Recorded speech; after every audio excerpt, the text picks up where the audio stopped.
तो आज की जो हमारी क्लास होगी या आज की जो हमारी वीडियो होगी वो होगी शब्दों के वर्गीकरण के बारे में। शब्दों का जो वर्गीकरण हुआ किस आधार पे हुआ और किस आधार पे उसके कितने प्रकार है। ठीक है, तो 4 विभिन्न आधारों पर हमने शब्दों का वर्गीकरण किया। सबसे पहले मैं आपको बता दूं शब्द क्या होते हैं। देखो, वर्णों का व्यवस्थित समूह, वर्णों का व्यवस्थित समूह ही शब्द का निर्माण करता है। ठीक है,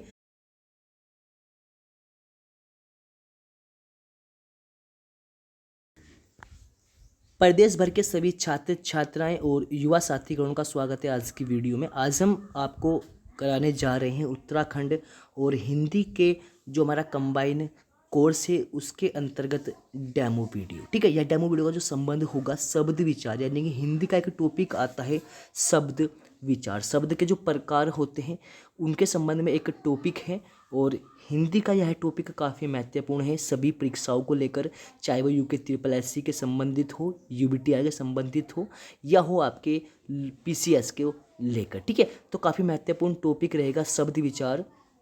तो आप वीडियो को पूरा देखेंगे और समझने की कोशिश करेंगे कि किस तरीके से आपको हम उत्तराखंड संपूर्ण और हिंदी संपूर्ण कराते हैं। ठीक है, किस तरीके से हमारा पढ़ाने का तरीका है, किस तरीके से हम बच्चों को याद कराते हैं, सब कुछ आपको इस वीडियो में मिलेगा।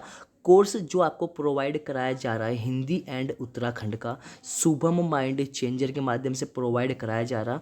कोई भी आपकी क्वेरी हो तो आप हमें कॉल कर सकते हैं 9084235180 पर। ठीक है, तो उत्तराखंड और हिंदी नोट्स के लिए आप हमें संपर्क कर सकते हैं 9084235180। ठीक है, तो चलिए बिना समय गंवाए आपकी देते हैं आज की क्लास, जो कि डेमो क्लास होने जा रही है शब्द विचार को लेकर।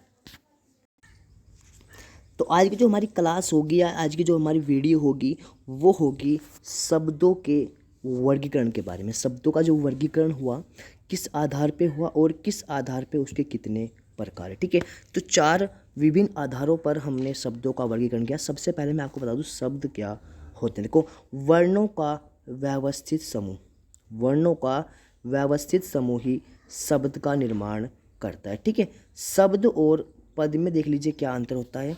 शब्द और पद में अंतर सिर्फ इतना है कि अगर मैं राम लिखता हूँ तो राम एक शब्द हो गया और मैं लिखता हूँ कि राम खाना खाता है, तो यहाँ पर राम एक पद हो गया। यानी कि अगर शब्द का प्रयोग किसी वाक्य में किया गया हो, अगर शब्द का प्रयोग किसी वाक्य में किया गया हो तो वह शब्द शब्द ना रहकर पद कहलाएगा। ठीक है, तो सिर्फ इतना अंतर है शब्द और पद में। ठीक है, आज हम बात करेंगे शब्दों के भेद की। ठीक है, सबसे पहले हम बात करेंगे आधारों के बारे में। तो 4 आधार हैं। सबसे पहले उत्पत्ति, स्रोत या इतिहास के आधार पर, यानी कि जो सबसे पहले जो शब्द का निर्माण हुआ था वो आपका उत्पत्ति के आधार पर ही हुआ था। ठीक है, तो उत्पत्ति, स्रोत या इतिहास के आधार पर 5 प्रकार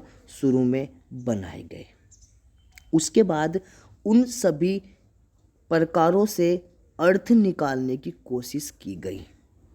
तो कुल कह सकते हैं हम कि अर्थ के आधार पर 4 प्रकार हैं। ठीक है, कैसे याद करना है। सबसे पहले जब उत्पत्ति हुई या स्रोत के आधार पर या इतिहास के आधार पर हमने शब्दों को देखा तो 5 प्रकार थे। अर्थ निकाला तो 4 प्रकार रह गए। अब जैसे ही हमने अर्थ निकाला, अर्थ निकालने के बाद हमने दोबारा से व्युत्पत्ति या उनकी नई रचना या उनकी बनावट देखी तो केवल 3 प्रकार रह गए।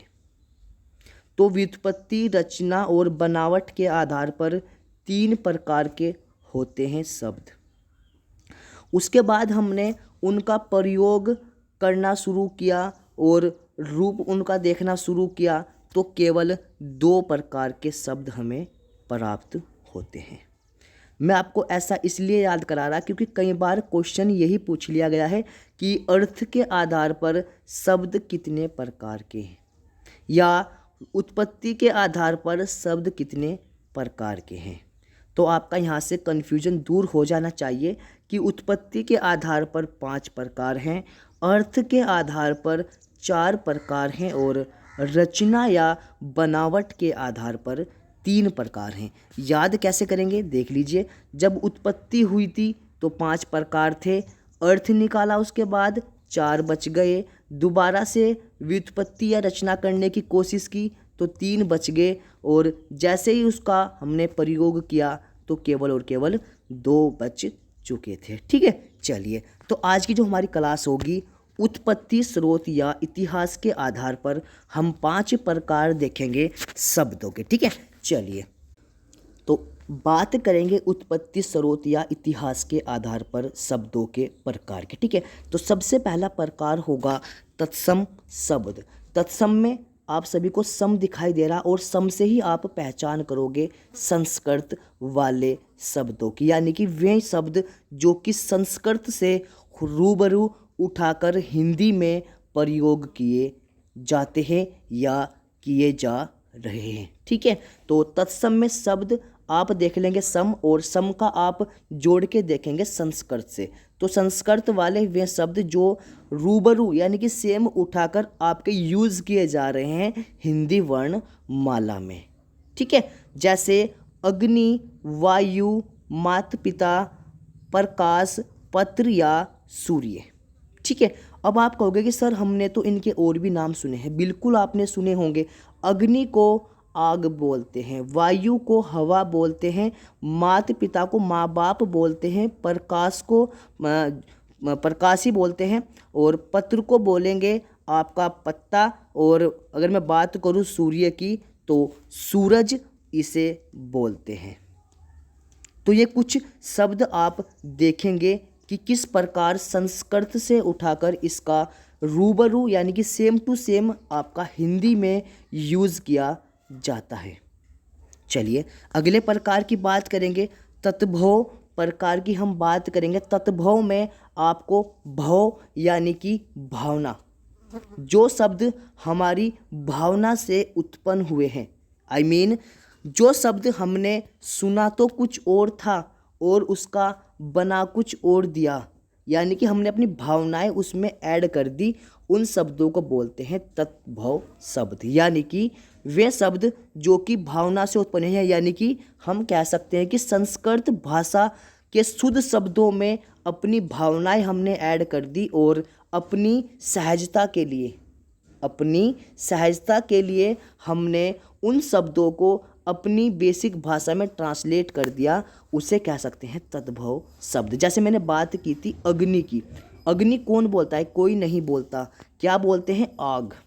रीज़न, क्योंकि अग्नि बोलने में थोड़ा समय लगता है और बोलना भी कठिन होता है। वायु बोलने में थोड़ी कठिनाई होती है, हम क्या बोलते हैं अपनी भाषा में? आग। ठीक है, तो कुछ इस प्रकार के जो शब्द होते हैं उन्हें बोलते हैं तत्भव शब्द।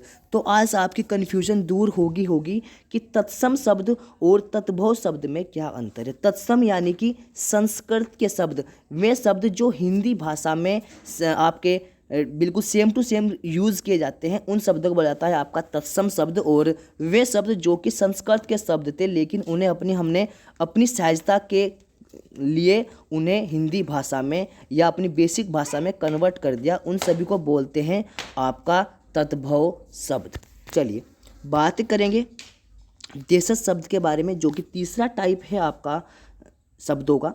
तो वे शब्द जिनकी उत्पत्ति या जिनका जन्म, ध्यान रखेंगे, वे शब्द जिनकी उत्पत्ति या जन्म हमारे देश यानी कि भारत में हुआ है, उन सभी शब्दों को कहेंगे आपका देशज शब्द। कैसे? थैला, गड़बड़, आपका पेट, पगड़ी, लोटा, ठेठ, खिचड़ी और खिड़की, ये कुछ शब्द हैं जो कि आपका हमारे देश यानी कि भारत में ही इन शब्दों का जन्म हुआ है, या कह सकते हैं कि यहाँ से इनकी उत्पत्ति हुई है। ठीक है, यहाँ से क्वेश्चन कई बार पूछे गए हैं। थैला कई बार पूछा गया है, पगड़ी कई बार पूछा गया है, लोटा कई बार पूछा गया है, और खिड़की कई बार पूछा गया, यानी कि यहाँ से भी आपको लगातार क्वेश्चंस एग्जाम में दिखाई देते रहे हैं। ठीक है, चलिए बात नंबर करेंगे 4 की। ठीक है, चलिए बात करेंगे विदेशज शब्द का। वे शब्द जो कि भारत के अलावा अन्य आस पड़ोस के देशों से हमने रूबरू उठाकर अपने यहाँ पर यूज़ कर रहे हैं। यानी कि वे शब्द जो कि आपसी बोलचाल में हम जो यूज़ करते हैं हमारे यहाँ के ना होकर आसपास जो हमारे राष्ट्र हैं वहाँ से लिए गए हैं। जैसे आपका ऑफिस, लालटेन, औरत, जहाज और आपका आगरा। ये शब्द हमने सभी विदेशी यूज़ किए हुए हैं।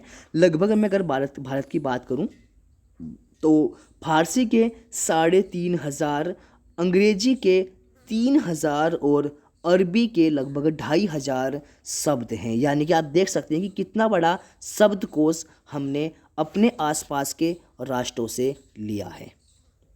चलिए बात नंबर करेंगे 5वें प्रकार की।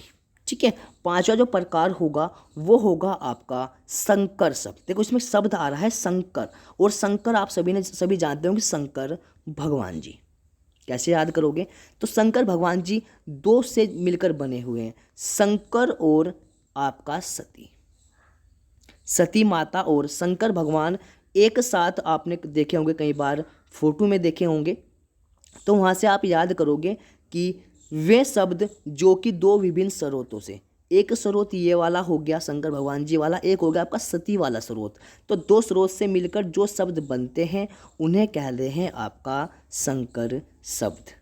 कितने प्यारे से आपने याद कर लिया। शंकर शब्द किसे कहते हैं? शंकर यानी कि शंकर भगवान। शंकर भगवान के दो रूप हैं, माता सती का और भगवान शंकर का रूप मिलके ही उनका संपूर्ण मैं कह सकता हूँ कि हमें चित्रित प्राप्त होता है। तो वहाँ से आप याद करोगे वे शब्द जो कि दो विभिन्न स्रोतों से रूबरू मिलाकर आपके लॉन्च किए जाते हैं हिंदी व्याकरण में। जैसे मैं बात करूं छायादार, कई बार एग्जाम में पूछा गया है। रेलगाड़ी कई बार एग्जाम में पूछा गया है। ठीक है, तो छायादार शब्द है आपका संस्कृत और फारसी का। छाया की मैं बात करूं तो संस्कृत है, और दार की अगर मैं बात करूं तो फारसी है। यानी कि दो विभिन्न शब्दकोशों से या दो विभिन्न स्रोतों से जो शब्द मिलके बना वह कहलाया संकर शब्द। ठीक है, और मैं अगर बात करूं आपकी रेलगाड़ी की तो रेल आपका अंग्रेजी शब्द है और गाड़ी आपका हिंदी शब्द है। तो रेलगाड़ी हो या छायादार हो या जांच करता हो, जांच आपका हिंदी का है और कर्ता आपका संस्कृत का, तो ये शब्द भी आपका संकर शब्द में जाएगा। ठीक है, तो इस तरीके से आपको पढ़ाने की कोशिश हमारे द्वारा की जाएगी। उत्तराखंड हो या आपका हिंदी हो, हम आपको इस तरीके से पढ़ाएंगे ताकि आप मैक्सिमम क्वेश्चन पढ़ते पढ़ते याद कर ले। क्योंकि पढ़ने का जो तरीका होता है वो एक अलग होना चाहिए और पढ़ाने का तरीका भी आपका अलग होना चाहिए। रिलेट करके अगर आप पढ़ोगे, अगर आप कहीं भी सुन लोगे तत्सम, सम यानी कि संस्कृत, यानी कि संस्कृत वाले शब्द, आपका एक क्वेश्चन कंप्लीट हो गया। तत्भव, भव माने भावना, हमने अपनी लगा दी, कहाँ लगा दी? संस्कृत वाले शब्दों में। 1 नंबर और आपका कंप्लीट होगा। देशज जो देश से बने हैं, विदेशज जो विदेश से आए हैं, और संकर शब्द जो कि शंकर भगवान यानी कि दो रूपों से मिलकर बने हैं। तो इस प्रकार आप संपूर्ण हिंदी और संपूर्ण उत्तराखंड का अध्ययन करेंगे। ठीक है, मिलते हैं आपको जल्दी नेक्स्ट क्लास में। तब तक के लिए पढ़ते रहिए, नोट्स बनाते रहिए। कोई भी आपका क्वेरी हो आप हमें संपर्क कर सकते हैं। नंबर आप सभी के सामने मैं अपना मेंशन कर देता हूं। नंबर सभी के सामने मैंने मेंशन कर दिया। आप मुझे कभी भी कॉल कर सकते हैं, या कोई भी जानकारी आपको चाहिए कोर्स संबंधित या कोई भी अन्य जानकारी चाहिए तो आप हमें फ़ोन कर सकते हैं। 90 84 23 51 80। ठीक है।